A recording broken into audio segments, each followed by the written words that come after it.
അമ്പലപ്പറമ്പിലെ ആരാമത്തിലെ ചെമ്പരത്തി പൂവേ. ചെറുപ്പത്തിൽ കേൾക്കുന്ന പാട്ടുകളും രാഗങ്ങളും, I think they always stick closer to your heart, right? The beauty of music is not even the fact that it's not even its technical components, it's the fact that it can bring you back to another point of time, right? സാമ്യമകന്നോരുദ്യാനമേ കൽപഗോദ്യാനമേ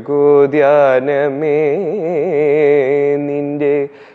Even while preserving the lyrics, like while preserving the lyrics in such an intact manner, the beauty of them, right? He still managed to get those like classic phrases of Karahara Priya through. So learning ragas like Kafi, Karahara Priya or Kedar, and then listening to those beautiful like Malayalam film songs, I think that really helped because both of them complemented each other.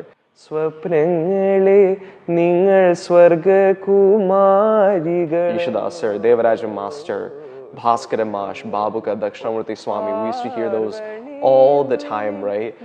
And before I even started any type of formal training or learning in music, just the notes or the way that they would sing or the way that they would present it was really, really fascinating to me.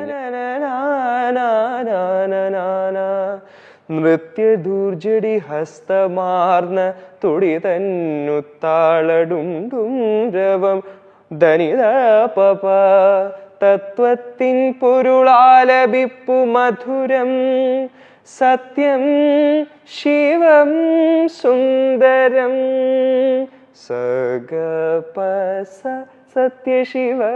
Navneet ഉണ്ണികൃഷ്ണനെ നമുക്ക് എങ്ങനെ വിശേഷിപ്പിക്കാം? സംഗീതകാരനാണ്, സംഗീത നിരൂപകൻ, സംഗീത അവതാരകൻ, സംഗീത ഗവേഷകൻ എന്നൊക്കെ നവനീതിനെ നമുക്ക് ഈ ചെറുപ്പക്കാരനെ വിശേഷിപ്പിക്കാം. വെറുതെ പാട്ടുകൾ പാടി പോവുകയല്ല.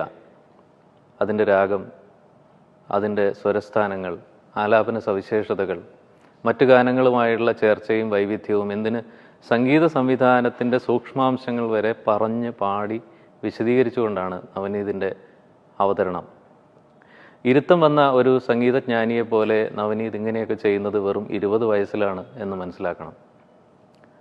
അങ്ങ് അമേരിക്കയിൽ ജനിച്ചു വളർന്ന ഒരു കുട്ടി ഇത്ര മനോഹരമായ ഉച്ചാരണത്തോടെ മലയാള ഗാനങ്ങൾ ആലപിക്കുന്നു എന്നുള്ളത് മറ്റൊരു വിസ്മയമാണ്. നവനീത് സംസാരിക്കുമ്പോൾ തനി US ആക്സൻ്റാണ്, പക്ഷേ പാടുമ്പോൾ നവനീത് തനി മലയാളിയാണ്.